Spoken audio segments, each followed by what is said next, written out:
Like you see a detrans video, the person talking seems to have suffered and to indeed express some forbidden things, and it's an interesting video, and then you scroll to the comments and it's full of R-worded takes veiled as support, which is kind of what we mentioned earlier with like people that only like you because you're not like exclusively pro-trans.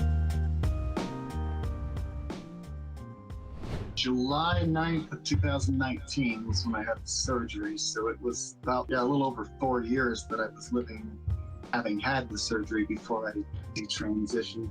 Yeah. I mean, I started on spironolactone immediately in 2017, so that was cutting down my testosterone very early on. And then when I had the surgery and lost my testosterone generators, then I was even less. And stupid little things like trying to push a door open to go into a business, I found it was starting to be difficult. The door was biting me. My computer bag, I tried to lift it into my car and I couldn't lift it up. I'm like, what is going on here? I feel so weak. And part of me liked that because that's like, I'm a weak feminine girl. It feels more in alignment. But it got to a point where I realized it was going too far that way. Like I was even weaker than a biological equivalent this female would have been. And that's when I realized this is not good. Something bad is happening. Yeah. Do you feel like there's something that you can't say in trans spaces? I guess things that are offensive, for one. I don't want to offend anybody. I never want to hurt anybody. Do you say them when you're not in trans spaces?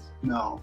See, that, yeah, even when me and my wife are talking, we're not like real negative and opinionated about it. I have this concept of radical validation that I believe is necessary for all people, because especially like kids, and my minds are such that when we develop a perspective of something, that becomes our perspective entirely. No one else is going to be able to sway us. Someone could if they said the right thing, but as far as trying to sway someone, I would never try to get someone to change. And so saying things in trans spaces, I try to, I guess, I don't know that there's definitely a lot of stuff that I would not say in trans spaces as a choice to, but I'm trying to determine the context of the question so I can properly answer it.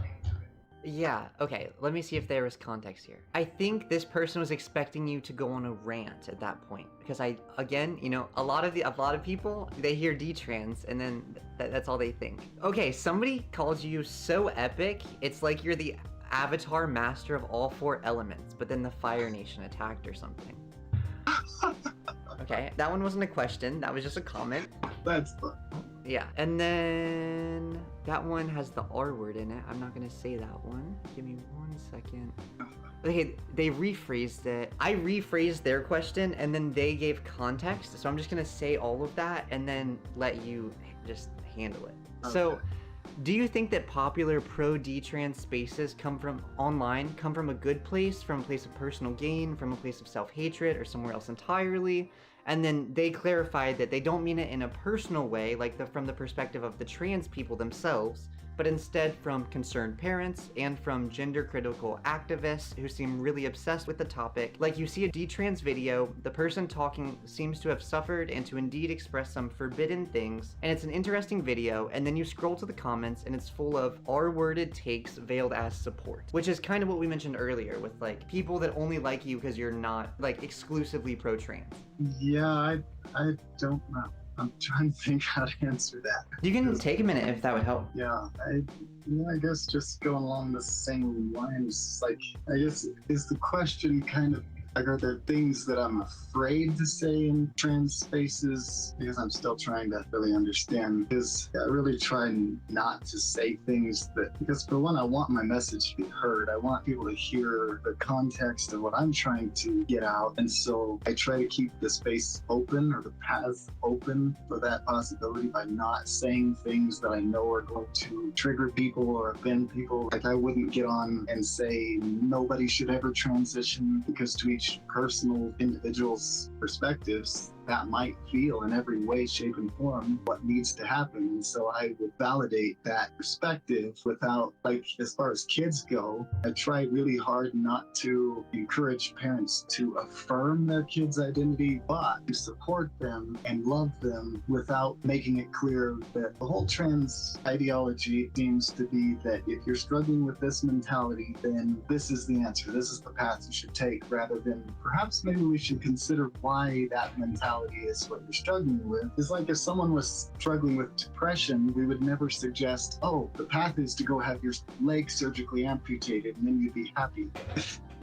Well, a lot of depression and like depressive disorders, you do get treated with antidepressants. Right, yeah. So there's still medical intervention for something that is going on inside. Yeah. Yeah, Do you not really agree with that either?